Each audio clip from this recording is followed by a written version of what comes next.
If you're building or scaling a business and you're constantly second guessing your decisions, you're not alone. Over a decade ago, I joined what was at the time a very small family business in a factory, which we eventually grew and scaled to a $180 million exit. It wasn't a smooth process at all. I saw wins, I saw losses, I saw the whole thing almost fall apart multiple times. I had personally never believed that I would be able to contribute substantially to building something that ended up being so big and so successful. Here's 9 lessons from 9 years from scaling a business that I wish I could go back and tell my insecure, uncertain self. So out of year 1 comes the lesson of shared responsibility. Everyone at the start has to know how to do everything, right? And you're going to want to keep this, hold on to this as long as physically possible. Never let this advantage go. You need to know how every piece of the business runs. You don't need to do it forever, and you don't need to know everything about it, but you need to have a pretty good idea of how every part of the operation runs. Obviously, people are going to argue in the comments that, oh, once you get to a scale, it's impossible. CEOs don't do it. I get that. But when you get to that scale, you can make your own video about this. I don't really care. We were advantaged by knowing the ins and outs of the business so many times, even to the point after we got acquired, and we knew down to the details what every part of the business was doing. And no one in the acquiring business knew the different components of their business in the same way. No one could answer questions fast. No one could even give a rough idea of things that were happening because they hadn't done it. They hadn't gone through and done it. This is a huge advantage. So as we were growing, at one point we set up a content marketing team. So these guys were going out, physical location, and shooting for hundreds of clients, shooting with cameras, delivering content, etc. And we all had a background or a history in both camera equipment and working with clients with the camera equipment, delivering footage, etc. So when it came time to develop an entire product suite, which involved us managing the bookings, the calendar, everything like that, there were about 500 questions that we could answer that we didn't have to ask people for their advice on. Now, when you're hiring really good people in a specific area, they're not going to have the best advice for you on the best way for a system to operate, the best way for the business to make decisions for everything the business needs to consider. A lot of the time, you're going to get stuck asking certain people for, like, how do you think this should run? How do you think this should work? And the advice can be a bum steer, unfortunately, because they don't have as much context about the rest of the business. So the more that you can have a rough idea and say a lens over the entire process,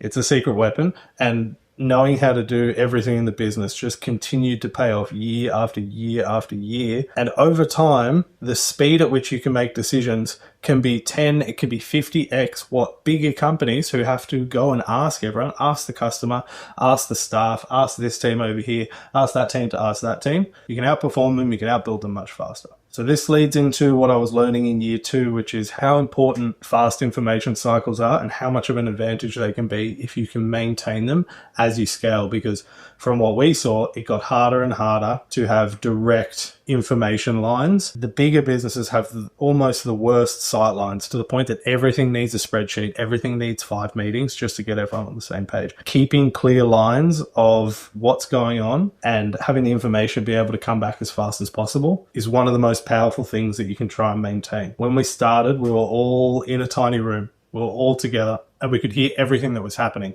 Obviously, we could opt out from things, and the bigger it got, the more people's responsibilities got more focused. You had to tune out certain things because they didn't matter. But we would hear the support calls were made and customers were complaining. And probably should have given you this context at the start. I was the designer, both UI, UX, and the rest of the business and strategy, alongside Ken, who was coding the product. We were in the same room as Frankie was on sales, Jaka was taking support calls, and we heard the support calls getting made. You could hear things that were going on that there is no way you would hear if you don't keep these clear sight lines that I'm talking about. When we were acquired, and I was working in the business that acquired us, to get research done on the customer was like a 6-week project where you had to involve product design, you had to involve the people who speak to the customers, you had to set up meetings, you had to do all of these things, that it took so long to get information that by the time you got the information, everyone sort of forgot the context of why you were getting it. Conversely, but when everyone's in the same room and you can overhear the support calls, you know exactly what's going on. You have your finger on the pulse like crazy and you can fix things really fast. And this is just such a huge advantage for a small business that's trying to scale, that you can fix things really, really quickly. It's really important. So maybe a customer gets up complaining about something that happened with either our service business or the software side of the business. We could talk about it straight away or choose not to talk about it, just say that doesn't matter right now. And then by the same token, if Frank got off a sales call or was on a sales call, we would hear the things that he was saying and be able to sort of guess at what needed to be done. So you would have directly what new customers potentially wanted from your product. This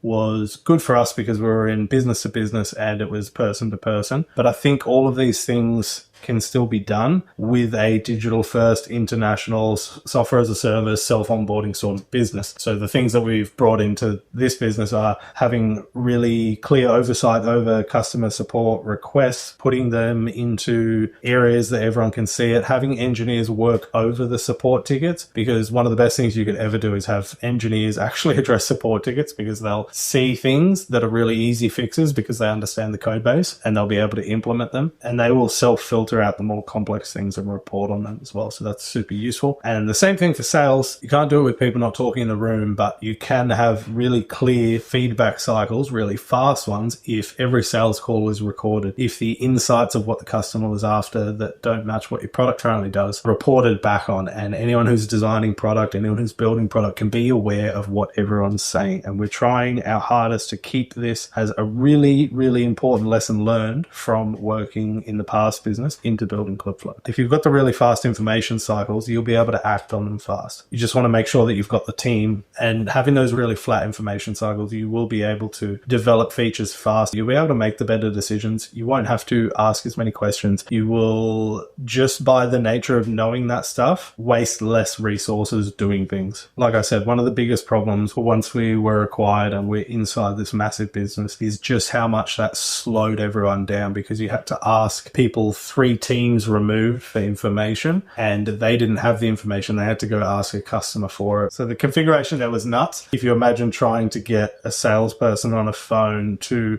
record their notes correctly, which they're never going to do, they're probably going to go into Salesforce, get the Salesforce notes fed into a place where product has access to them, is like, it's a disaster in big companies. The sight lines are not there. But then you've got what was one of the hardest lessons to learn for me by year 3 was letting your fires burn. So obviously you've got clear sight lines of communication. You can hear customer support complaining about stuff. You can hear the customers complaining about things. Lots of sales calls reporting the same issue, but you do have to learn how to let the fires burn and get comfortable with not addressing things, because unfortunately you can't do everything for everyone all the time. You do have to let things filter up. If you're an empathetic person and you're like, I really feel for someone's pain, they're having a problem and I want to be able to solve it for them, being able to say, no, I can't solve that right now is going to be hard, but it's going to be one of the most important. I think it's not about being unable to address them. It's about choosing not to address them, which sucks when you're facing a person, talking to them face to face and say, we're not going to do that right now, especially when you're clamoring, trying to get money in, but you do have to do it. And a lot of the time you won't see the cost to the business in the long term of saying yes to everyone, if that makes sense. And this extends not just for customers, this extends for team members as well. It's really hard if you're building a team to hear that people are unhappy with certain things. And sometimes you just have to sort of deprioritize what people are unhappy about for something else that's going on. Kind of like the whole, you've got to fit your oxygen mask before you fit your kid's oxygen mask. Sometimes for the business to survive, you have to let other things burn for a while. So we had an entire signboard installation team, physical people going out installing signboards, and in that team, people who were unhappy in their jobs, and we also had customers that were unhappy with things going on in the system. And sometimes you will have to basically say, I can't do anything about it right now, to stay focused on whatever the most important task at hand is. It's about operating on a longer time horizon than the right now pains, and the right now pains will always punch you in the face, but the long-term pains will stop you walking right, sort of things. Instead of worrying about solving that single person's pain now, is there another option that will make their job easier down the road? Like when we're talking about leverage and software, those things obviously also increase value. So year 4 is right around the time we were learning how to say no to shiny objects. Shiny objects are great, especially for like ADD, low attention span, people who are always just excited about new things. The delivery of the existing thing is way less exciting than making new things. And we wasted countless hours and hours hours discussing potentially doing other things, especially because as a business grows, you're going to see low-hanging fruit. You're going to see things that are tangentially related to what you're doing over here, and you're going to go, oh, that's pretty good. We could just, spool up a little team and go do this. It'll be easy. It's never easy. You're going to be testing a lot of things and expanding, searching for new ways to make money. And unless you're really in tune with it, you're not going to see the opportunity costs that you're losing. There's a lot of things we did at the time that I didn't see as making a mistake at the time. Looking back in hindsight, I'm thinking like, well, if we'd focused at this point in time, we would have had less stress in another area at another point in time. So focusing on the short term of like, hey, let's go take some money here, let's go take some money here, could really be hurting your long term. At one point while we were growing, we were making a small amount of money from the system. We're making a medium amount of money from the sign services. Basically what we were doing, we were building templates for marketing, and people were doing rebrands for the clients,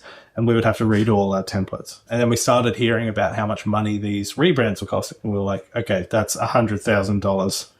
I can do that. It's easy. There's a lot more work in it than you expect. The time commitment to do it is more than you expect. And every minute I spent doing one of these rebrands was a minute I didn't spend making the software system better. And making the software system better had a better return at the end of the day. It is completely indeterminate how much difference focusing and not doing all of the offshoots that we did would have made. And in some cases, the offshoots really lifted the business up as well, like helped give us exposure. There's no hard and fast rule here. Just be avoiding shiny objects as much as possible. Make sure they really earn their place, taking your focus, because if you don't make them earn their place, it will hurt you in the long run. And that leads pretty well into year 5, which is doing everything well. Everything we did, we tried to do really well, but by doing lots of things, you can't necessarily do everything well all the time. So you're going to have more than one iron in the fire, most likely, unless you didn't need this video at all and you're already hyper laser focused and you're an excellent person, in which case just turn the video off, dude. You've got this. Having heaps of irons in the fire is natural in business because you're finding where to make the most money. So you're going to start a business over here, a service bit over here, a software component over here, product over here. Every time you go off and you do a different thing, a different fork of the business, the net benefit of them all being done well is an overall lift and things come up. Rising tide lifts all ships. You do a really good job over here. You can then say, look at what we did over here. Now go buy this thing that's worth more money to us in the long run. So we did this with service business doing the videos, and we would use the videos as good evidence that we knew what we were doing, and people would see that, the halo effect of the business, the subscription business, which we wanted long-term, the income to eventually replace all of the service business stuff. It made us look good, right? But inversely, you can't have everyone doing a good job all the time. Sometimes things went wrong. Video could be bad. One of the signboards, something could go wrong there. Printing could go wrong. And people would negatively associate you in the same way. Same halo effect, but much worse consequences. Every business unit you have gets tarred with the same brush. This was a bigger problem for us because we had a lower total addressable market. If you've got a massive one, you might be able to just burn bridges left, right, and center. It doesn't matter. But I wouldn't recommend it because I think reputation and integrity carries you around. If you're doing sales and you're saying, we do a great job, and you don't do a great job somewhere, that's just not going to fly long term. And then the other thing that was happening, which is trying to do everything well, one of the big components is customer service and support. These things all bled together. When you're a smaller business and you're scaling, everything bleeds together, and it confuses your team's ability to do their job, because for us, it was like the support for video was coming into the support for software. Support for the newspaper ads was going to the software people. Everyone had to know so much. They couldn't do any one thing well. So their lack of focus, or our lack of focus running the business, we had so many different things, made it harder for everyone to do their jobs because they didn't have one thing to do and do really well. The people who did have one thing to focus on generally performed much better than the ones who had to think about so many different things, take calls for a video booking, know how to support for the software. It's too many things for someone to in one day focus on without really messing with their head, jumping around. And then a problem with the software could negatively impact the people working in the video business. And when you're doing this, whichever your highest income is more a risk by nature than the other thing, then as we're growing all of these different businesses, different types of businesses, different teams, etc., we get to around about year 6, scaling with people versus scaling with systems. We're doing a lot of things quite well at this stage. So the number of customers is growing, the number of support requests is growing, and we had to hire a lot more people in customer support and template building. And it's perfectly natural to need to hire people for support, especially in a business to business but we had to hire more people than was probably necessary because we didn't make the time to fix the systems the first time. So we were flying by the seat of our pants. We're developing new features all the time. We're fixing bugs all the time. It might be customer support problems. It might be operational problems, which we would typically like to fix in the software one. We didn't have enough time for it because we were also, like I said, building the software for the studio side of things, building the software for the template builders, building the software for the customers. Because we're doing so many things, we just hired people. And it's perfectly okay to hire a lot of people, keeping in mind that the costs obviously go up and the management cost of all of that goes up. It's a really good time to bring in new customers, but that had a really high requirement of work for onboarding. And every time it happened, we knew that we could spend more software development time to make the process much simpler or to reduce the cost of onboarding, or we could hire more team members to get the work done. And a lot of the time we ended up choosing to hire more people, and that's because we're resource constrained in development. And I believe a lot of that is down to how many irons we had in the fire. Like I said, I don't think it's an issue that you hire people. However, I do think that the people we hired because we were desperate for people, they're not the people that are going to lift the business up and really take you up another notch. They're the people that, like, they can do a great job of doing the job, but they're not lifting the entire business up. They're filling gaps. I think looking back, I could have been more aggressive about solving the problems right in software. But keep in mind that you can also over-engineer stuff. You can overdo things and spend too much time on development that doesn't actually have a benefit at the end of the day. So it can go either way, but I would err more on the side of software development and focusing all the things we're doing so we have more time for the right software development and then more room to hire the people that lift the business up. So as everything's going up, we're also unknowingly racing to the bottom. This is around year 7 and the team has grown. We've created an environment where we have to charge a certain amount of money, and at the same time, we are saturating the market. We weren't at a point where the market was saturated at this point, but we are we've picked all the easy targets. We're working for the harder targets, and it's getting to a point where the cost of hiring more people starts to be a consideration of, like, you can't lower your costs anymore. But it's also at the same time getting to a point where the only way to compete with your competitor is to drop your price. We were doing all three. We were increasing our operational costs, we were saturating the market, and we were lowering the prices against our competitors. As you're scaling your business, you need to be aware of the final value or where you're going to end up at, because you can scale so big at the start that your business is outsized to the value you can extract from the market. The market only has so much money going around for the job, and this is exactly what we did to our biggest competitor. So we were racing our competitor to the bottom. We were reducing our prices to compete with our competitor all the way through to the point that they ended up approaching us for a merger, for 50-50 merger of the business. And they'd done exactly what I'm warning you against, which is they had scaled with people over such a long time and had such high operational costs that as we took customers and we lowered our prices, we were operating much leaner at the time. Even though I said we were hiring lots of people, we were maybe not 1/10, but I'd say about 1/6 of the size of them. And so we could have lower prices. And we'd done essentially what I'm talking about the risk could be to your business to them. And in the limited market, they saw the writing on the wall that if we were to go head to head all the time, they could drop their prices. We would have to drop our prices to compete, and everyone would just keep dropping their prices and racing to the bottom. And then the market isn't big enough, even one person to survive in, because the cost of operating it still exists. So we did end up merging with them, and that takes me right around to year 8. And the biggest lesson I could have learned that I wish I had the confidence to have known earlier on, which is all about people's feelings. As your teams get bigger and bigger, you're probably going to start to worry more about people's feelings and what people think versus what's good for the business. We'd merged 2 businesses. We had 2 teams doing 2 things at the same time because the competitor we merged with had very similar products to us. And 2 teams doing the same thing is a problem. You try and merge those teams without a clear decision on what's getting cut. And I don't mean staff getting cut. We were trying to retain everyone, but getting cut is in processes, the way it operates over here versus the way it operates over here. And we were 50-50 with the other company. The other company still had leaders who wanted to do things their way. And we were all trying to dance around everyone's feelings. Everyone was trying to not rock the boat too much, like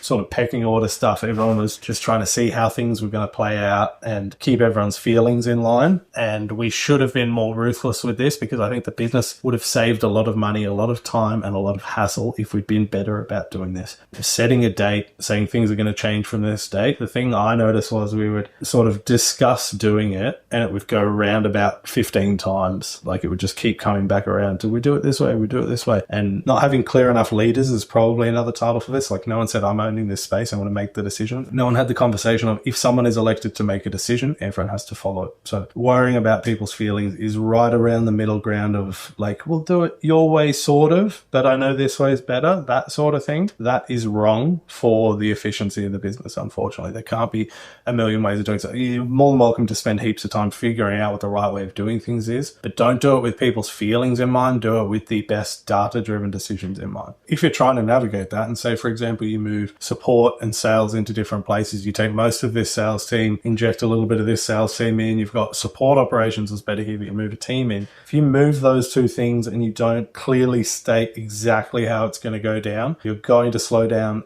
everything, because everyone is going to try and do this. They're going to try and people please their way through the situation, and you'll end up in a middle place where if you've got one thing that works better and you've got one thing that works worse, and you mash them together and you don't say this is exactly being the better way, that's it. If you don't do that, you're going to like blur the lines into the middle, and both will be somewhat more average having done it. Otherwise, you're going to be just slowing everyone down, getting the work done, and slowing down the communication. So you need to make people responsible for these different things so that you can make a decision without hurting the other person. You need to mentally separate that person from the process, outline the process, outline the other process. Don't tie the person and the process together. Then it can just become this versus that, because decisions are going to have a lot more weight than when you're smaller. So you've separated people from the thing that's being done. You can make a data-driven decision. You can say it's going to be this way. If you don't have too many people owning something as you scale, the likely other inverse problem is that you don't have anyone owning it at all. And if no one owns something, everyone wants to say. This happened countless times. The bigger we grew, after we got acquired, etc. Everyone wants to give their opinion about something, but if no one owns anything, everyone giving their opinion just goes, like, gets listened to and considered too much, in my experience, where someone needs to be the final say of things, and this gets destroyed by big businesses, big meetings that invite people in that think, oh, you might be interested in this, says an opinion, derails everything. It happens massively in bigger businesses, and you need to avoid it at all costs by having someone who is the final decision maker in things as much as possible. So we did experience that pretty bad. Like, people with the business we merged with thought they had the right idea. We thought we had the right idea. No one could really lay down the direction separating the people. And if you push an initiative and no one leads it, people will go around you and do the other thing anyway, which we saw quite a lot, which is not really an attack on any leadership or anything. It's just people being comfortable doing what they're doing. It's what they know best. It's what they're always going to continue doing. People will be resistant to change in the same way a ball rolling down a hill. It's hard to push it and roll it back up the hill. It's already rolling down the hill. Leading through the year 8 into year 9 is backing yourself. You're always insecure that you're doing everything wrong, and you always think that the bigger business is doing it better than you. They've got it more figured out. But you'll get to a point where you realize everything you were doing maybe wasn't right at the start, but was on the right path, if that makes sense. And then finally, year 9 is just back yourself. You're always going to be insecure that you're doing everything wrong. You'll always think that other people, competitors, bigger businesses are doing it better. They have it more figured out. But you're going to get to a point where you realize most of the things you were doing were exactly right for exactly where you wanted to get to. So back yourself based on the data of what you've done in the past and what worked. But remember that everyone is just as uncertain as you are. Peace.